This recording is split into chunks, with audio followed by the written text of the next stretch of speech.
Shalom and welcome to today's episode of Habaita. Today I am joined by Valeria Kogan, who is the CEO and founder of Fermata. Valeria is a PhD scientist and based in Tel Aviv. And I'm so happy to have you here, Valeria. Welcome to Habaita. Thank you. Thank you, Shira. I'm happy to be here. So tell me a little bit about you. Let's start with that, just in terms of I love seeing because a lot of the companies in your space, I've had the opportunity to be on podcasts with them and meet them, and they're incredible people, but the majority of them are actually not founders. The majority of them have taken something that's been developed in one of the amazing Israeli university labs and commercialized it and become the CEO, but you're the founder. So I would love to understand kind of your journey and how you came up with this concept and what the concept is. Yeah, sure. So I'm a scientist by training. Yeah. So, and I also didn't plan to become founder, was planning to build my career as a scientist. So, and I came to Israel first as a student to do my Okay. PhD. So, and while I was a student, I was like working in a biomedical lab and was in the biotech space, and that was my kind of destination. And I was working on human health and not on the plant health. So, Okay. and while I was working on that, I was, being a tech person in the biomedical environment, everybody was asking me to do some kind of calculations, computations for them. I was an AI person in the different environment, and everybody was thinking I was smart, even though I was just techie. So and I met quite a bunch of people in the university, and friends of mine there were growing tomatoes. So, and one person in the university made an introduction and said, like, hey, you have to meet those guys. They are looking for an AI expert to have a conversation about how AI can be actually applied in the agricultural environment. I was really curious because I knew nothing about agriculture back then. And just because of that, I went for a meeting, and the guys were very open-minded. They shared with me that this was a tomato production, and they shared with me that tomatoes, they actually have health, and it's important for us as consumers. It's important for them as producers to monitor this health, to make sure that the plants are feeling good, and how they do that visually by inspecting and monitoring these plants. So when they shared all of that with me, it actually looked pretty similar to what I've been seeing in the biotech industry at that point. It was 2019. That was the time when AI became a thing in computer vision space. So now we hear a lot about AI in the context of LLMs. Yeah, but that was the first wave in the context of imagery data. And so everybody was working at that point and talking about the first applications for medical imaging. This was the time when the first articles came out about early detection of cancer, lung cancer, for instance, with the analysis of X-rays, and like it was very, very hot topic. So, and I was like, wow, this sounds familiar, sounds similar, but like in completely different setup. So I got back home, did some research, who's doing something like that in the agricultural space. It was pretty clear that hype in ag is nowhere near to where it is in the medical space. And it sounded like an opportunity. So I just called a bunch of my friends and said, like, guys, looks like there is something we could do here.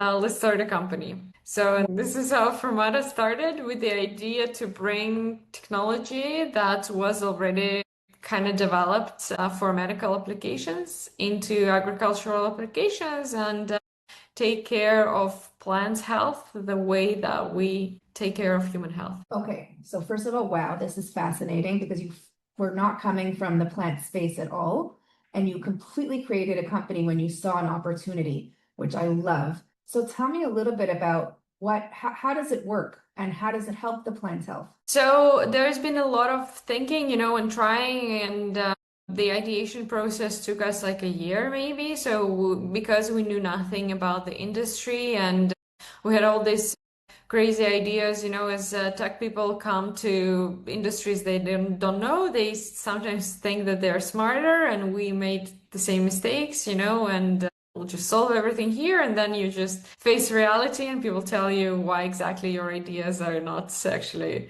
gonna Right? survive. So Exactly. yeah, the product that we eventually have is that our customers are greenhouse growers. Okay. So These are people who produce vegetables in big greenhouse operations. And what they do is they buy security cameras, just standard of the shelf security cameras, the ones that you can see in the streets, monitoring our safety. So they install them, and then we connect to those cameras, and we take images, like 1,000 images per camera of the plants. These are pretty big cameras, that zoom in like pretty well into the plants.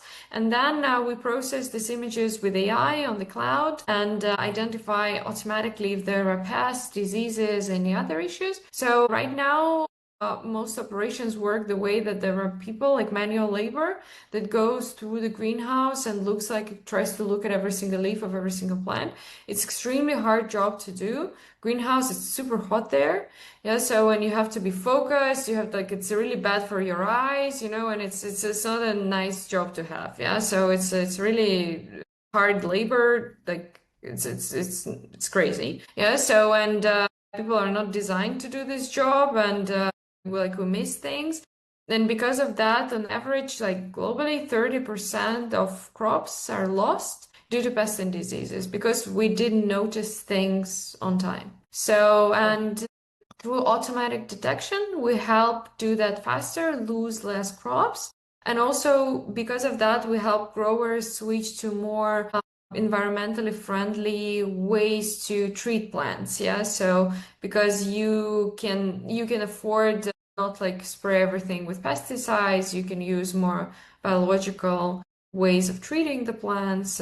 Yeah, because you know that you have a set of eyes constantly monitoring what's going on there. Wow, that's amazing. Okay, so basically you're specifically in the greenhouses where it's so hot and such physical labor. Before your solution, farmers and growers were basically going through and checking each and every leaf of each and every plant, and through their eye had to detect probably what the eye cannot always detect, I'm assuming, right? Because you're also thinking about your life and what happened to you today. So and you get distracted and you get tired and you're hungry, so you're a human. Yeah, I cannot do that. And also Sweating. exactly, you're sweating and Yes. it's not a nice thing to do. Yeah, absolutely.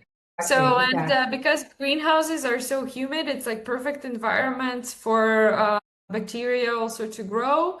Yeah, so it's a little bit easier in the fields, but in greenhouses, everything spreads very rapidly. So it's very, very important to react fast. Yeah. So talk to me a little bit about where you're deployed right now. Like who is using the technology now? So a majority of our customers are in North America and in Europe as well. So we're actively scaling right now in the Netherlands and other European countries. So even though we started in Israel, as many tech companies outside of Israel, we did pilots here and then rapidly went to the big world. Yeah, so where the bigger markets are. I love it. Look at a more Israeli technology that we're bringing, and this is actually going to increase food production globally. So you're basically saving, the food production crisis, which is incredible. And also, if I'm not mistaken, I think some flowers are also grown in greenhouses as well. Yeah, absolutely. Roses, many flowers. Ornamental flowers are also grown in greenhouses. You're absolutely right. Yes, and also another challenge is that with the climate change, you cannot underestimate that factor as well, because it's not just that we need more food because the global population is growing. It's also that because of the climate change, the growers started facing the issues they never seen in their geographies before. Like for instance, we have customers in Brazil, and they a few years ago started facing like a pest called whitefly, which is a super common thing. For instance, here in Israel, it's like you see it every day. Yeah. So, but in Brazil, they never had it.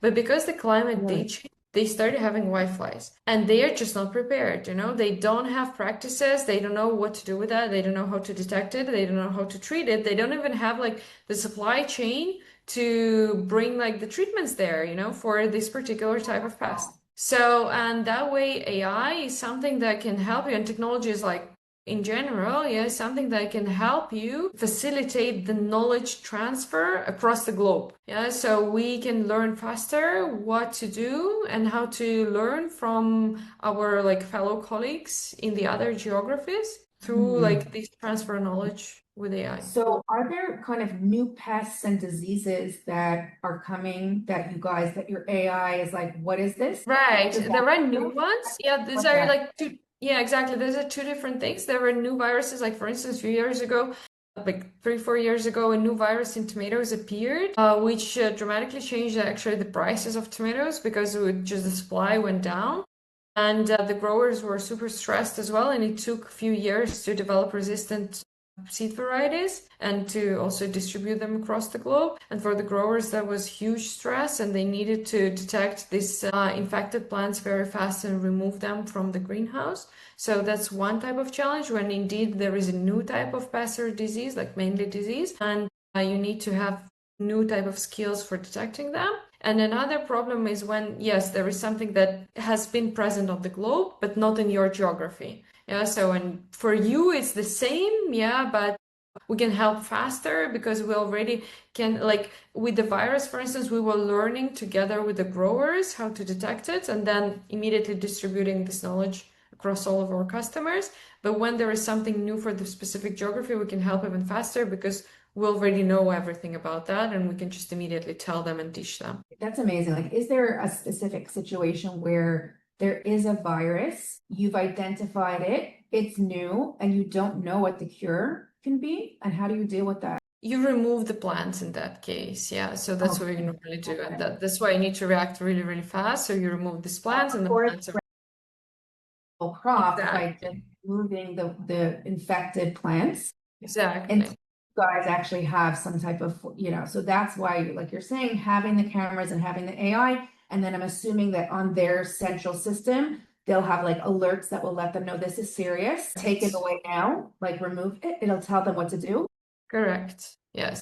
If it's not removing it, it's like another solution, like you said, that might be natural. So you'll also inform them, okay, this is the remedy. So we normally don't give them an advice on treatments, yeah. So, but we Okay. work in collaboration with the companies that do, yeah. So we have partnerships with the companies that provide crop protections, and their employees also use our data. So we see ourselves also responsible, kind of building the community around the data, so that all the companies that support the growers that they work on our platform, yeah, so and everybody knows what's going on there, that you can rapidly react to whether the treatments are working and not working, and this also creates higher trust in the industry, because there is a little bit of a challenge, because for instance, I'm the company developing some kind of treatment, and I'm also the one that is prescribing this treatment in a way, and like, oh, are you like The trying to pharmacy. Yes, yes, yeah, yes, it's a little bit yes, tricky for a farmer. Like, yes. are you trying to I tell me understand. something? Like, how do The I even know? pharmacy. Yes. Exactly. And we are independent layer, so and you can immediately see on your charts whether it's working, whether it's not working. And it was quite interesting to see how these treatment companies were first like, what if like you will see on the charts that our like treatment is not working? And we were like, guys, you better have a good product. Yes. My goodness, that's so interesting. Were you able to actually prove that any treatments on the market were not sufficient? Not really. So it's more like, of course, they do their own trials. It's scary for them, but they also understand that the value of using something like that is much higher than the fee. Like it makes much more sense to learn how to work with us than to be afraid of us. Like for instance, like even here in Israel, we're doing like early projects with Bayer. And there was a really nice trial that we did together when we saw that the grower is applying treatment and it's not working. And the problem was not that the treatment was not working, but for instance, that we figured out that the way he's applying treatment is wrong, and that the company actually had to train the grower how to use the machine in the Wow. right way and what's the right timing for the applications. And then the treatment became efficient. So it actually increased the trust between the company and the grower because the treatment became more efficient for him. Yeah, so Wow. I think we're able to detect that. Listen, it's not that the treatment's not working, it's the way that you're facilitating the treatments, right? exactly, That it's not exactly. working. Wow, that's huge. And I think it's also amazing, like, for example, I know in Israel, when you go through a lot of greenhouses and you drive up north or down south and you see the greenhouses, there's many next to each other. They're neighboring growers, right? And so if there is a pest or a virus that is coming to that area, to be able to warn the others, like, listen, this is coming. We had two of our plants affected. We removed them. We saved our crop, but they might be coming to you next, and to be able to Right. share that information. I know they're also competing against each other, but many of them, work together as well and want to help each other, right? And our neighbors, Right. etc. Yeah. That's a very interesting point that you're highlighting. It's great to see this change in the industry as well. That people, I think that it's not actually our achievement, it's in general achievement of digital technologies in general penetrating our lives and us getting more used to subscription, to putting our data in like Google Drives for our personal kind of like, life and seeing how it actually benefits us. I don't know if you remember, like when iCloud was just introduced, everybody was very hesitant on like, I'm putting something on the cloud. And like, I don't know, 10 years later, we can't imagine our lives without that, right? So, and now and it's even much more scary when your subscription, something's wrong with that. What if you lose your pictures, whatever, yeah? So, and it happened with everybody first in their personal lives, and now like it affected their professional like perception as well. And I see that people who were much more hesitant in sharing everything when we started like 6 years ago, now you don't see it really like that. So, and even when you have the conversations about like, can you help us think about the business case, can you share your data, like they are much more open than they used to be. And this, like, we used to have these concerns like, oh, my data goes to the cloud, and you're learning on my images, and then you share this knowledge with everybody. Yes. Yeah, and now like, we use your images to share with everybody, but we have 100 of other growers who actually donate basically, their images and their knowledge for your benefit. And they see this as a much, much bigger value than their teeny bit of data that they are contributing to the system. I also feel like just after meeting so many amazing companies in the agricultural space here in Israel, what I'm hearing is that also things shifted after October 7th in terms of the growers and their relationships with each other and working together. I don't know if you've seen that in your experience, that they're a little bit more open now to helping each other and kind of looking at them as one holistic, unit rather than individuals competing with each other. Do you see that in your experience here in Israel?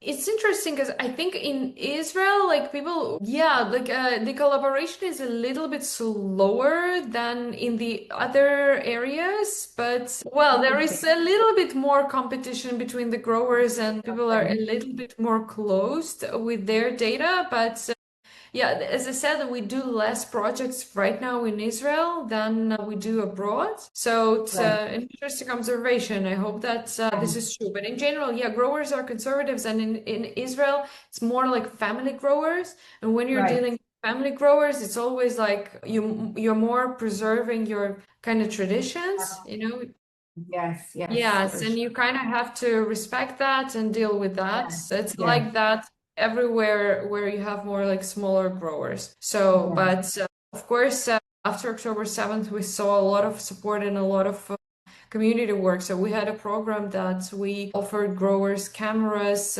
to have an opportunity to monitor their crops so that they don't have to go to the farms when there was no opportunity to do that, close to the war zone. Right. So we had a couple of customers in Otef back then, and in the Gaza envelope, guys, though. So that's really interesting. So they were not able to get to their crops, but you were able to kind of monitor things from afar and not lose all of their inventory. Yes, and to know what's going on there. It was quite crazy because we went there like 2 weeks after October 7th to switch on these systems because electricity was cut off, and we went there to switch on the system for one of our customers. And so it was in Nativa Sara, and it was a surreal experience in general, and it was also kind of surreal to see like this use case of the system, so that's definitely not something that we were designing it for. But we were happy that I was it like was, capture the terrorists coming in? Did they come sorry. in?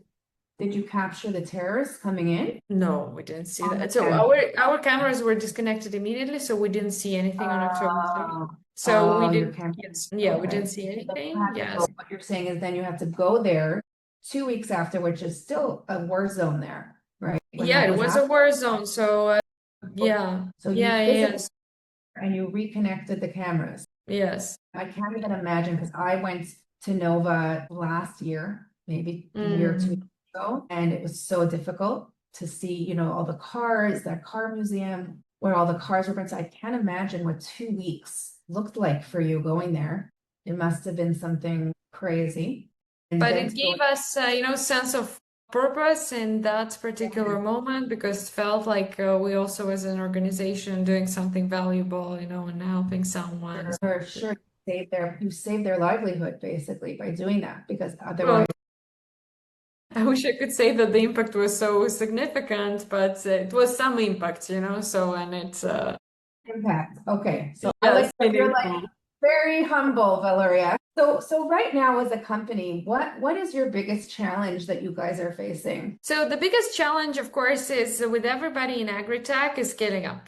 Yeah, so this is a huge, huge challenge for the whole industry. In general, adaptation of technologies is not easy. It's more or less doable to get a pilot. It's quite hard to get from the pilot stage to the scale, yeah, to the whole operational scale. And there are several reasons for that. Yeah, so first of all, growers, they are overwhelmed. Yeah, so when testing out new technology for them, trying out new technology, adopting new technology is a high risk. So these are risk-averse people. And if you screw up with whatever you bring to them, their losses, it's a year of loss. Yeah, so like it's no joke. Yeah, so it's a very serious thing to commit to. So if, for instance, they say, okay, now we are not relying on our manual labor, we're relying on you in detections, and you did something wrong, and we lost our harvest this year, we're not generating revenues, we're generating revenues next year. So this is serious thing, yeah. So you need to design it the way that you like really build like this trust, and like you need to take this into consideration, yeah. And they're very risk averse because of that. They have a lot of things to think about, yeah. So, and there are a lot of technologies that come to them and fight for the attention, and the payback on adapting new technology needs to be fast, needs to be clear. So the whole process of testing out needs to be very transparent and understandable for every stakeholder involved. So a lot of technologies look really cool, in testing phase, in presentation, whatever, but what happens next at scale is quite frequently less clear. And one of the big challenges I see also for the industry is that in the ag space, we have established channels for sales for things like fertilizer, seeds, whatever. We have big distributors, and the process is understandable for farmers and for the other stakeholders. And when you're talking about digital technologies, unfortunately, we have to do it really by ourselves. So we have to really knock on every door of every individual farm to sell what we have developed, which of course is pretty slow. So Do you have a team that's doing that for you now? yeah, so I've spent the last year, I was flying from Tel Aviv to Canada every 2 weeks for 8 months. What? You're flying to 2 weeks? Every 2 weeks, yeah. So that was the scaling up process because I needed to understand how to do it right. Yeah, so I was on the flight. So 50% of tomatoes in Canada are grown in a place called Leamington. This is 1 hour Okay. drive from Detroit. So I was on the flight New York, Tel Aviv, New York, Detroit. Then I was driving for an hour, and in a week I was coming back home. So that was my approach to work-life balance. My goodness, that is insane. And what did you do during the war when the airport was closed? I was using Athens in the middle, so Are you still yeah. doing that now? Are you still flying So to no, Canada? I'm not doing that now. So now we have the local team, and we hired also Oh, sales director, God. so who's leading this Oh, effort. great. So yeah, That but that's something that I think I read yesterday a LinkedIn post. It was written for how AI companies successfully scale. It was Yeah, written more for like how do you make this billion revenues in 4 months or whatever these guys do yeah, these days. yeah. But one of the bullets there was that it has to be like founder-led sales. I think that's absolutely right. Yeah. So you have to learn how to do it before you delegate it to someone else. So that's just Absolutely. necessary. I don't feel like there are things that you can delegate, but the actual, like to get the call, to get them on the call, to confirm all that work behind, like getting them on the call, or in the meeting. But then the founder, especially at the beginning, until you're scaled, right, and proven out through the market, definitely the founder needs to be the one to explain it, to address any questions. It's not something you could train someone on yet, right? So I 100%. totally, Yeah, yeah, before you figure it out yourself. exactly, Yeah. And when exactly. I just started doing that, I realized I need to do that. And then after my first two flights or whatever, I was figuring out I'm dying of jet lag and everything. And I was sitting Oh with my one of my God. advisors, and that was the time when Wheeze was acquired. And Yeah, I yeah. was sitting with my advisor and I was like, I think that's not possible. It's just like, just physically, it's not possible. And he's like, everybody's asking now, why Wheeze? Why not me? But you know that for the past like 4 years, there was not a single flight from Tel Aviv to New York where there was not someone from Wheeze management team. And I was Wow, like, that's very amazing. So you're like, this is the sacrifice you need to make. Okay. exactly, to get your Wow. $32 billion Wow. Well, or I'm how much happy was that it? you're past that now and that you can focus here in Israel. And I really think what you're doing is phenomenal and just so smart and will help so many growers and just help with the, increased production of food, which is a huge crisis across the globe. So really, kol hakavod, Valeria. It was so Thank nice to meet you. And I'm so glad you joined us Likewise. today. Thank you, sure. Thank you.